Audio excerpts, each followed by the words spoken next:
You're listening to NFRN The Drive, your place for NFRN, NASCAR, and motorsport news.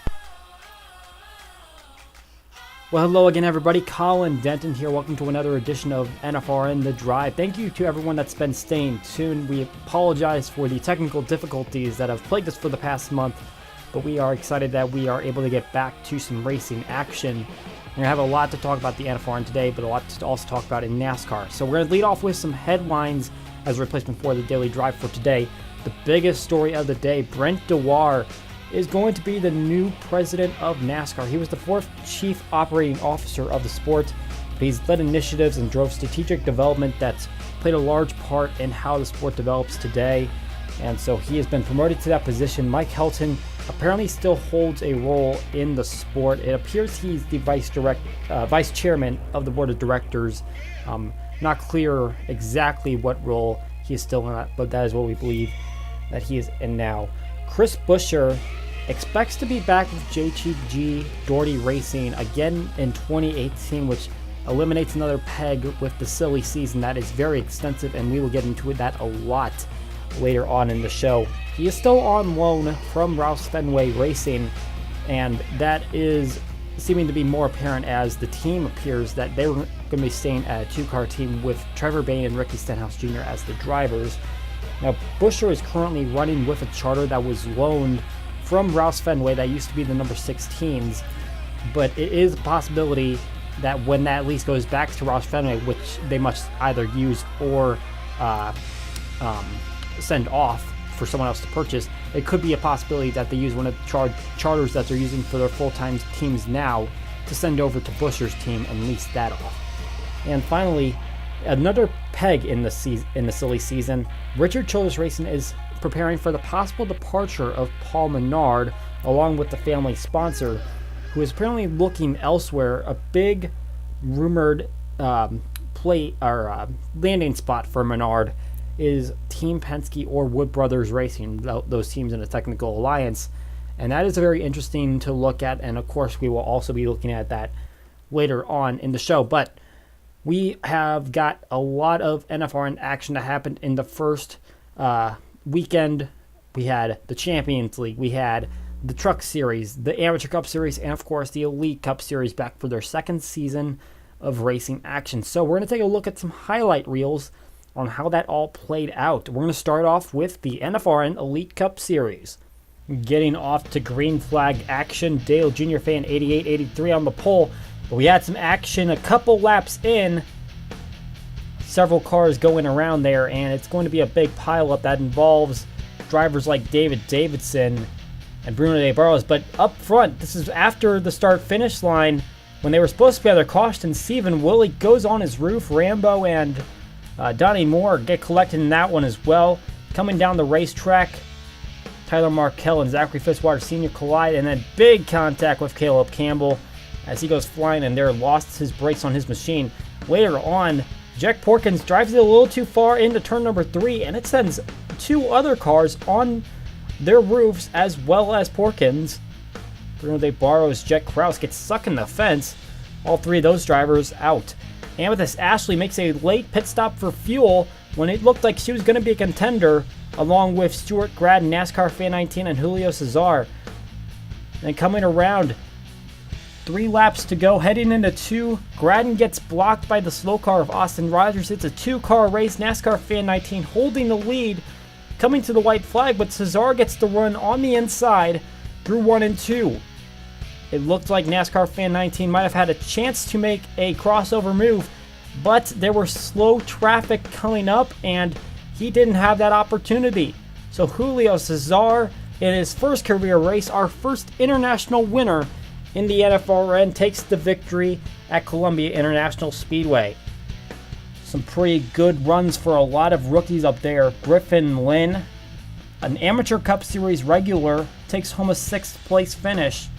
Season 1 champion Rampage finishes in 11th. Our Clash winner Noah Cars in 13th.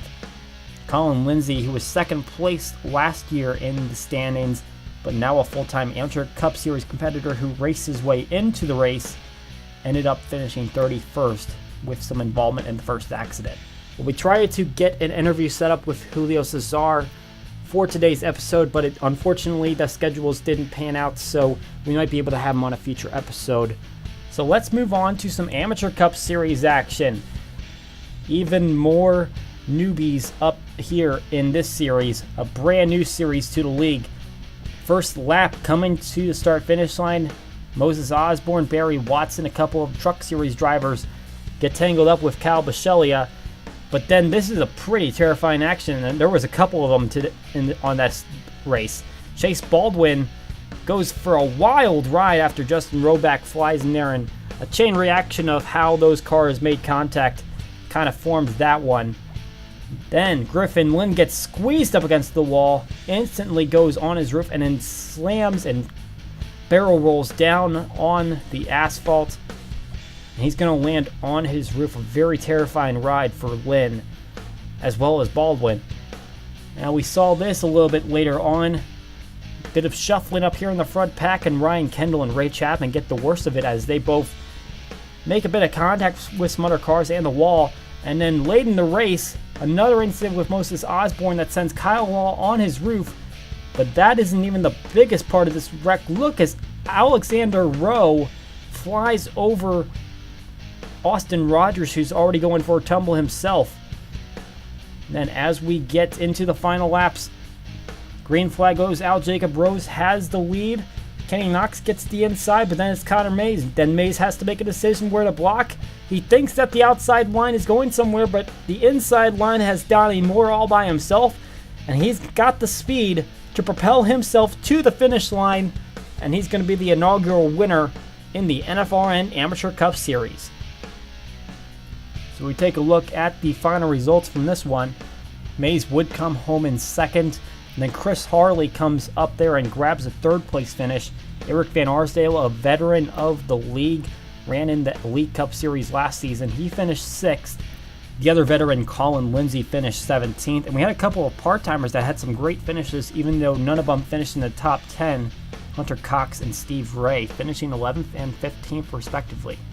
And let's not discount the Truck Series. There was a lot of exciting racing going on there too. Lap number 2, they get a little squirrely in the middle of the pack, and that sends a lot of cars heading into the outside wall and colliding with one another. And then on pit road during that caution period, Daniel Willis takes a hard hit from the part-timer of Tyler Bates, sends him on his roof. His day is done after that. That was a pretty hard contact. Jason Langley made a strange green flag pit stop, and as he merged back onto the racetrack, Steve Ray makes contact. Keith Young, Andy Quinn, both hard contacts there as well. And later on in the green flag run with everyone in the pack, Jim Fowler, Derek Northrup, Ryan Parsons all involved in an incident, as well as Mike Simpson. There's a one-lap shootout at the end, and it looks like Adam Kuhn's going to take it away, but Barry Watson right on his bumper and then makes the move at the last possible moment. It's a drag race down the front stretch to the start-finish line, and just as they get there, Barry Watson in the number 38 edges out Adam Kuhn, steals away the victory and the playoff berth. So Watson's going to have his way into the playoffs, while Kuhn is going to have to look for a victory himself, or hope that maybe someone will drop out of the top 25 that does get that win. Dylan Lexton in third, the pole sitter Jesse McConna finishes 4th, and some good runs by part-timers Carter Thiessen and Adam Lewis finishing 5th and 7th respectively. And we did have one final race. In fact, it was the first race of the Columbia weekend, the Champions League, and a bit into the race, Noah Carr's Nick Smith getting pretty close together. Heading into turn number 3, they collect Stephen Willie as well as Colin Lindsay, and Nick Smith's going to get the worst of it. Although Willie and Cars would be the ones that drop out late in the race. 5 laps to go, a couple cars come down, and that means that everyone's going to have to pit for fuel at least one more time. John Arnott and Eric Van Arsdale, they come out fastest. And the white flag comes out. Eric Van Arsdale out in front. Art makes the move into turns 1 and 2. But then Van Arsdale pulls the crossover move. It's a drag race down the front stretch, but Van Arsdale has the advantage, and the number 67 car goes to victory lane for Van Arsdale's first victory in the NFRN. Never got one in Season 1 of the league, and now he's got a victory to his name. So Van Arsdale tops the leaderboard early in this first season of the NFRN Champions League. John Hart and William Brock tighter at second place thanks to the most laps led by Brock in this race. And when we head to the next NCL race at Riki Raceway, they will start in inverse order of standings. So we'll have Stephen Willie on the pole and Noah Cars on the outside pole for that super speedway race. So with those races under our belt, that's going to lead us into Pikes Peak, where we'll have all three of our regular series competing. And unfortunately, we're only going to have the Truck Series race today. We're going to have the Amateur Cup Series and Elite Cup Series races at a later date, yet to be determined as we continue to get those all sorted out. But the technical difficulty did lead us into a bit of a struggle there to try to get those out. So we decided we want to get them out as soon as we have each one ready. And of course, we have to be progressive because the drivers that compete in those standings are obviously going to affect who drives in the next series up. So Amateur Cup Series will come first after the Truck Series, and Elite Cup Series will come last. And then hopefully after that, we will have races be broadcast on the same stream every time we go to a new track. So one of the biggest things in NASCAR we're looking at already in July is the silly season. We're looking at a bunch of drivers that are possibly not going to be running in the same rides as they did this year. And there's a lot of names out there that we have to take a look at. And so some names on here that it's hard to even see not associated with some of these teams, but there are definitely some already made moves. So we can talk about some of the people that we think might stay or may not stay. And then, of course, Dale Earnhardt Jr. We know that he's retiring at the end of the season, so that's just going to be one of those things we have to take a look at. So we're going to break down all of these drivers and see where moves can be made and what we are going to see from here up until February 2018 when we head to Daytona.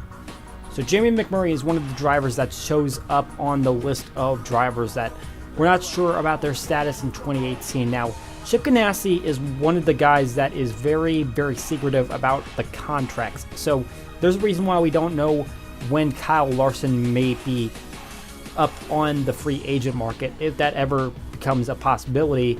Of course, we think that he has a pretty good loyalty to Ganassi, and of course, why wouldn't you want to stay in a car that is putting itself up in the top two in standings pretty regularly, at least now in 2017? But Jim McMurray is kind of a different case because obviously he's reaching a bit of an age where you got to consider how long can he keep going and be competitive, which at this point he's running 6th place in the standings, and this is after Kentucky, before New Hampshire. At 41 years old, he's still got a few years left in him, and of course there's a lot of drivers that are now making their retirement age within this decade of their life. But he's looking at a pretty decent finish, considering in 2004, his best run with this team was in 11th. So if he can get himself in the playoffs, which at the moment, he's doing a pretty good job at that, with 6 open spots, he's third among drivers who don't have wins, Kyle Busch and Chase Elliott above him. But he still has a pretty solid career under his belt. I don't see him making a move with Ganassi. I don't think that Ganassi is going to be willing to move up Brennan Poole, which I would assume would be the next driver up with Ganassi, unless for some reason some other team would swipe him. And I don't see any real good opportunities for Xfinity drivers to be moving up. I just think that's kind of what the talent level is right now. I think it's pretty strong where it is in Cup among the top tier rides. We still need a couple drivers to kind of either lose their performance or retire before we see more of those drivers move up. And of course, there's one driver in particular where we're thinking about at the moment, but we're going to move on from that. But yeah, as far as Ganassi goes, I don't think that Poole is going to make that transition for quite a while. It's going to depend on where McMurray goes, and I don't think he's going to leave. I think he still wants to race and be competitive. So I think this is not much to look at. As far as we know, we don't even know that there's a contract problem here. It's just a matter of he's getting older. There's a possibility that he might be in a contract year, but we don't know that. And so is he going to stay with his team for the long term? That is something that I think is going to stick around, but It's all up for tentative minds to think about. So Brad Keselowski, we move on to him next. He does not have a contract signed with Penske yet, and I am believing that there is no way that he leaves Penske. I believe that with a team that he won a championship with in 2012, I just don't think it's going to happen. I think he is staying with Penske. I don't think that Hendrick is going to make the move over to him. And I think it's just self-explanatory. I mean, Keselowski is one of the top tier guys in the sport right now. Penske is going to be it's going to be pretty bad if he loses this one. And look, they signed an extension with Logano earlier in the season, maybe in preseason. I can't even remember. I was in school at some point when I read about it. But that was a big extension with the driver, the crew chief, the sponsor. A huge mega deal that we don't normally see in the sport much right now, but that happened, and I think that this is probably something that's going to happen with Brad Keselowski. He is still definitely young enough. He's 33 years old. He's got at least a decade of racing left in him. I've got to believe that. But he's won a championship with these guys. I just don't see anything moving here. He's just got to sign pen to paper. Whatever it takes to get them into a deal, I think it's going to happen. So, now Kasey Kahne. This is a bit of an interesting case because he has been struggling in his performance since he moved into Hendrick Motorsports. Now, he had a 4th place finish when he first signed on to the team in 2012. And now he's down to 22nd in the points at the moment. He's been outspoken in that he believes that if he cannot get it done this year, it might be time to move on. And so I think that Hendrick Motorsports is probably going to be short 2 drivers at the end of 2017. I don't believe that whether it's Kasey that makes that decision, or whether it's Hendrick, I do not believe that Kahne's going to be here at the end of the season. I'm not sure if he's going to make a move to a different team. For some reason, I just don't picture him in the Xfinity Series, and he's a bit young. I mean, I say young, he's 37 at the moment, but I'm not sure if he's quite to retirement age. Maybe he just needs different scenery. That is probably not my best decision to make for a driver, deciding if he is still within his prime. He showed as early as 5 years ago that he can be in the top 5 in standings by the end of the season. I'm just not sure if maybe Hendrick is just struggling with this one team. It just doesn't seem like Kahne is getting it done. He's got 17 races won under 14 years. I mean, he can definitely win a few races. It's just a matter of, is he in the right car for him to do that? So, what are those possible rides that he could take up? Let's talk about Danica Patrick. Now, in the 10 car, her performance has definitely been dismal in terms of running in the Cup Series. Twice, her best performance was 24th in the standings. And at the moment, she runs 29th. So, I just got to believe that there's going to be problems with Stewart-Haas in the sponsorship department. There already is. Like, we look at Patrick. She had the GoDaddy sponsorship, and then they dropped that whole stick in that ad campaign. So she was basically dropped as the cover girl for the company. And then there was the whole debacle with Nature's Bakery and the lawsuits that followed, them dropping their contract 2 years prior to its expiration. And then Aspen Dental had to come in and kind of fill in those races, but I don't know if that's going to even last. Who knows if they want to sponsor her for as many races as they did this season, which was kind of unexpected on their part. I think Stewart-Haas is in a situation where she's not only not getting the job done, but the fact that they're having a lot of sponsorship problems across all of their drivers, I feel like they're probably going to look for the money side of things. And now I don't know if Kahne is going to exactly help with that. That's kind of something I'm worried about. And I think that's kind of a problem with a lot of the drivers that are in the situation now.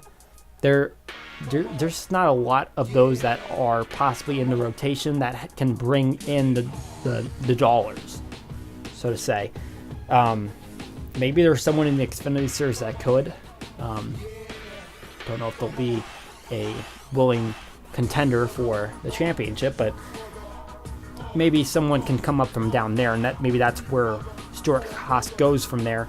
Cole Custer, I mean, he's already running with Haas sponsorship, so I'm not sure that. Well, I would honestly say Custer's rookie in the series. That's kind of a quick transition period. It is for any driver, but he also is kind of struggling on that sponsorship. And I shouldn't say struggle. It's just that you have Haas on the hood, and that is who is owning your team. You kind of want to have some outer money coming into the team, and so I think that's what the 10 team's going to want. But there's not a lot of drivers that can come out there and offer it. Kane's losing some sponsors himself that are dropping him by the end of 2017. I don't know what Kenseth's case is. It seems like a lot of those might be team-based, but I think that's a problem that a lot of these teams are having, is that, and this goes for not only the Cup Series, but pretty much any of the series that are looking to try to sign on drivers. There's a big problem with teams signing on companies to sponsor the cars for the team and not necessarily the driver. I think that's a problem that we see in NASCAR. That's a lot of the reason why we see a lot of them running in. We see a lot of Cup guys running in the Xfinity Series. It's all about the business side of stuff. You've got the money coming in because the drivers up top have the sponsors to fund these teams down below, which are usually in the same camp. You see the Joe Gibbs guys coming down. You see Chip Ganassi's, Kyle Larson coming down because they have sponsors and they can put them in the Xfinity rides, get them more money, make their cars more powerful. But that's because those drivers are bringing it to them, not because the teams have them. I think that is a problem with why we see a lot of Cup guys in the Xfinity Series to start with. If we had more of these teams that had their own sponsors, regardless of what the drivers had, maybe we'd see not a deeper pool of talent coming up through the sport, and it would also keep these Cup guys from moving downward. But it would also make it a lot easier for teams to make a decision on who is the best guy to sign because they're a good driver and not because they bring in the money. But that is a little rant of my own, just to say that it'd be a nice thing for the state of the sport to have those sponsors signed on to teams rather than drivers. Whether we can ever get to that point, I honestly can't tell you, but I think that'd be a good point for these teams to look at. So, kind of went off on a tangent there. So, that 10 ride, definitely a thing that I think is going to be open by the end of the season, or rather, during the off season. I don't believe that Patrick's going to be back in this ride in 2018, and I don't believe that he's going to have much luck finding a ride elsewhere. So now we move on to Matt Kenseth. Now, we talked about him a little bit there, but we know for a fact that he is not coming back to Joe Gibbs Racing. Erik Jones was just named onto the 20 car for 2018. So Kenseth is definitely going to be out of this ride at the end of the season. That is a definite known fact for the state of Joe Gibbs Racing for next season. So now we get the opportunity to figure out where Kenseth could go. So we talked about the 10 ride. I think that's a possibility, but I also think that Stuart Haas is going to have some trouble with the sponsorship side of things. Now, Erik Jones' old ride, number 77, Furniture Row Racing said they are probably going back to one-car team, which they had been doing for 11 or 12 seasons because of financial stuff. Now, obviously, Erik Jones had a good amount of sponsorship while he was running there. He had 5 Hour Energy, had SiriusXM, I believe he'll probably carry GameStop over to the number 20 car because he had a lot of that sponsorship coming up through the Xfinity Series, but I don't believe that Furniture Row Racing is going to have that number 77 ride available to Kenseth.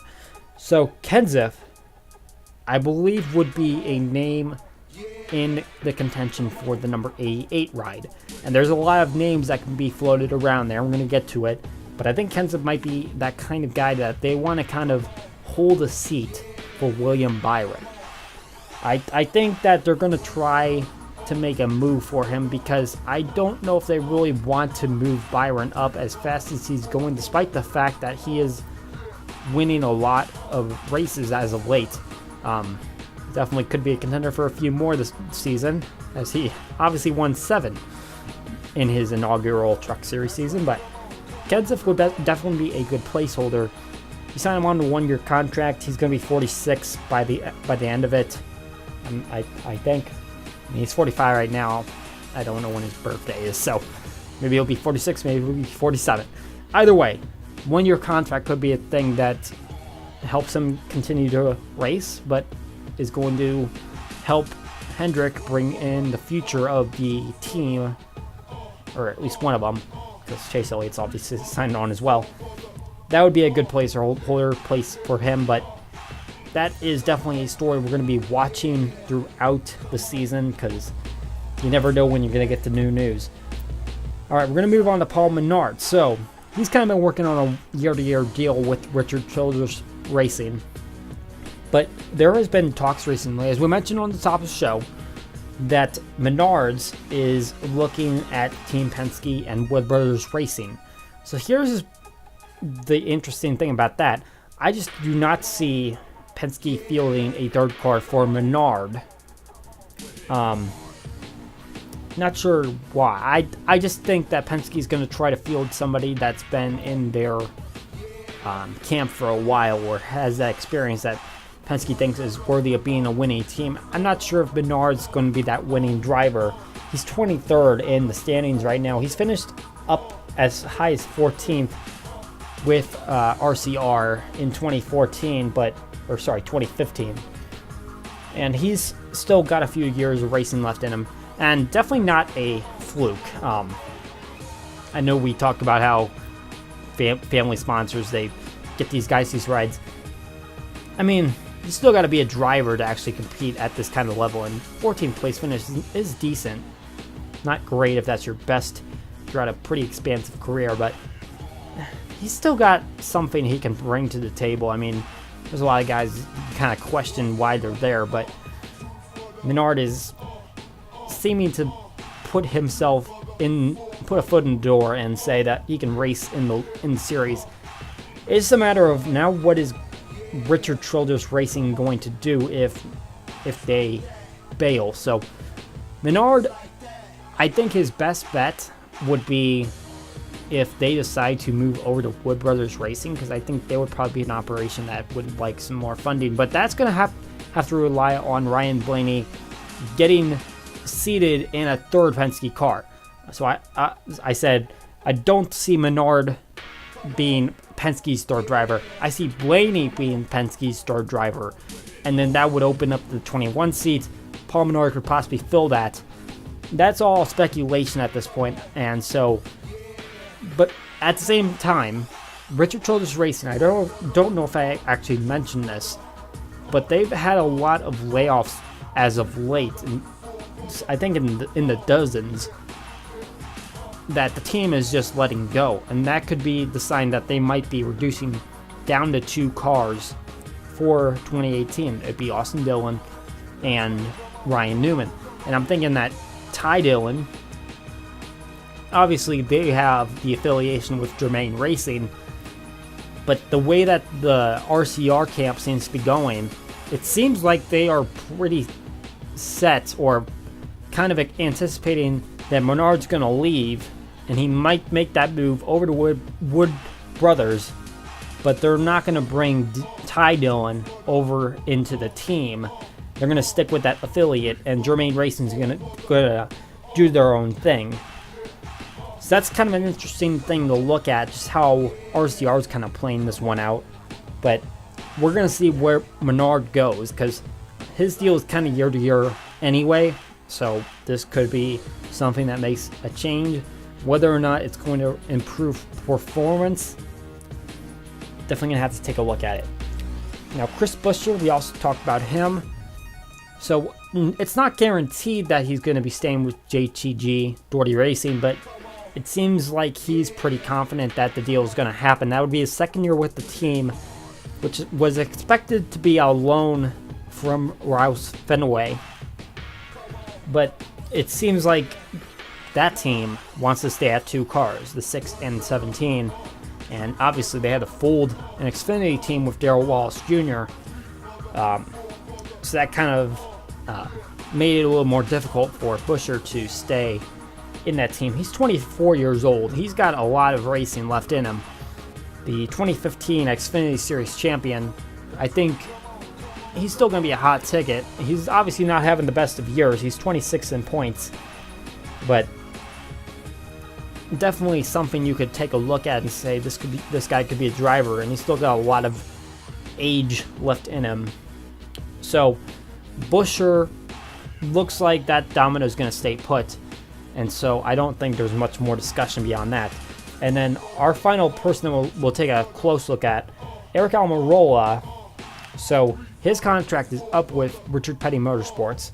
He's 33 years old, 32nd in points, but that is a lot attributed to the fact that he's missed the past, I don't know how many races, but 8 weeks.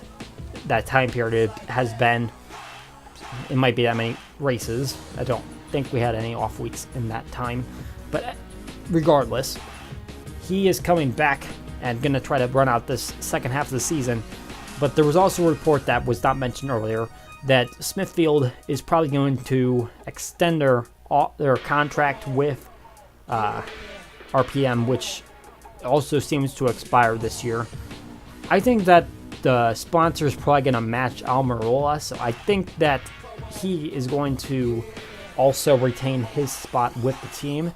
Now, one interesting tidbit that I saw in that report was that they have one charter that is being leased out, and I believe it's going to Go Fast Racing, which is fielding Matt DiBenedetto. So that's on a lease. That was with the 44 of Brian Scott last season. And so I'm thinking that, or sorry, I shouldn't say thinking that.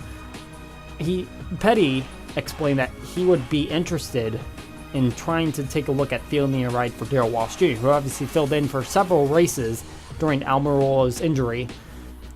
And that's a pretty interesting thing to look at. He had some increasing performance, and so Wallace Jr. having that cup ride, that would be a pretty nice deal, but it's also going to come down to, can you sponsor that car and maintain the finances? Because obviously Wallace Jr. was having that problem with the sponsorship, and we talked about how, I was talking about how the teams need sponsorships, not the drivers. So it'd be interesting to see how RPM would approach that if they want to field a second car for Wallace. I'm not sure if I want to say what I think is going to happen with that, but that was also on the table. But Almirola, I think, is going to stay put at RPM. He's still putting together some decent performances. He really wants to get into the playoff system, but is just kind of struggling with it right now. But he is still a decent driver that I think is going to have a spot there. We're going to bypass Eric Jones because we know where he is going, and it looks like his career is off to a pretty good jump start in the rookie campaign. But Dale Earnhardt Jr. is definitely going to be the biggest name among the silly season talk. So he is retiring from full-time competition in 2017. Now we have to figure out who's going to be the replacement driver. I don't know when they're going to announce it. Could be soon, like in August when they did Byron signing on to the Xfinity program, or it could be way out in the off season. They're obviously going to have a driver by February, but it's going to be an uncertain amount of time before we figure out who that is. So we're going to pull out a question of the day, fan polls question of the day. Link down in the description. It's a straw poll this time because YouTube's polls is just kind of stupid system. I don't know how to work it. Don't know how to make it work on the live stream, and then by the time it's up on the normal video, you've already seen it, or you're not watching at this point. So we're going to do a straw poll this time, and it's down in the description. So answer this question: who do you think is going to fill the number 88 seat come February 2018?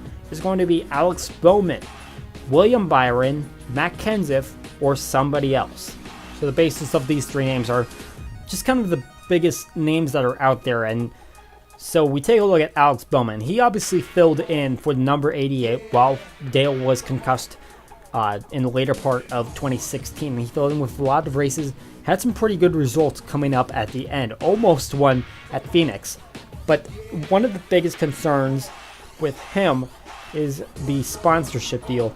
It's just a matter of, it seemed like he had a lot of trouble with sponsorship, which kind of left him out of a ride, to be honest. It just didn't go very well with him, and he became a test driver with Hendrick.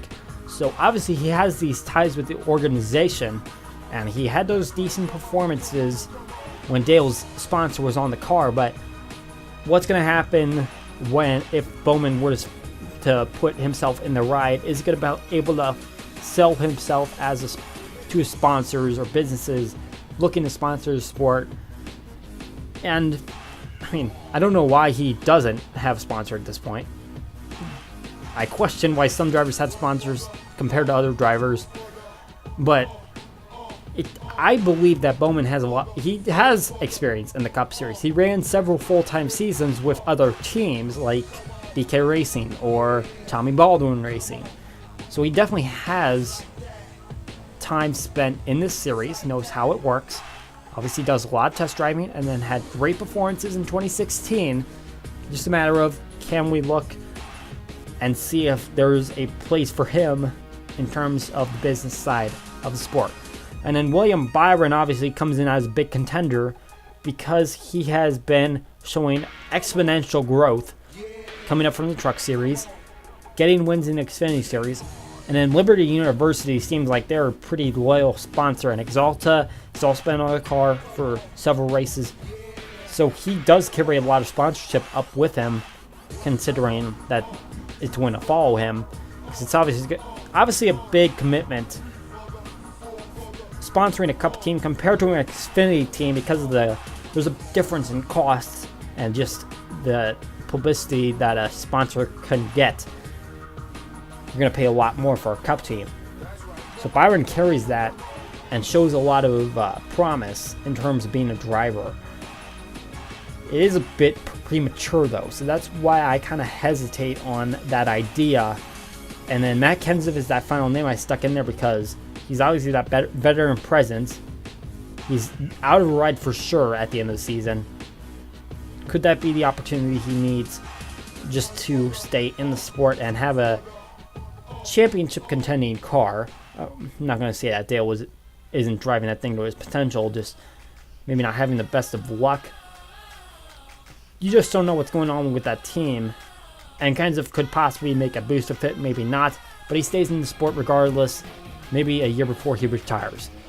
We don't know when he's going to retire because he has been adamant that he doesn't want to yet, but always a possibility that this is a good ride for him, and this is what he needs to progress further on in the sport. So those three options, I want to know what you guys think, and if you think that there's somebody else that you think might take that spot, go ahead and stick that option in there. We'll look at the results next time, and then we'll review what you guys think, and maybe by the next time we have an episode, there's going to be an announcement, but we'll see how it goes.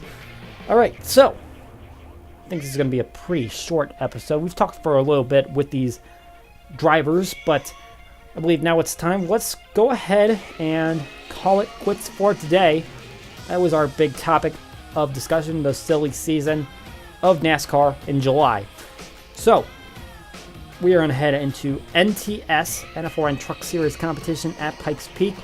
Barry Watson carries in his win, and he looks to capitalize on his performance. Adam Kuhn would like to get redemption for his second place run. There are 34 other drivers that would like a victory as well. don't forget to include the part-time drivers. Those guys are going to have a little race to see who can qualify and get into this one. The main event, 38 laps out in the mountains of Colorado. We will see you all there, and for now, I'm Colin Denton. Good night and good riddance.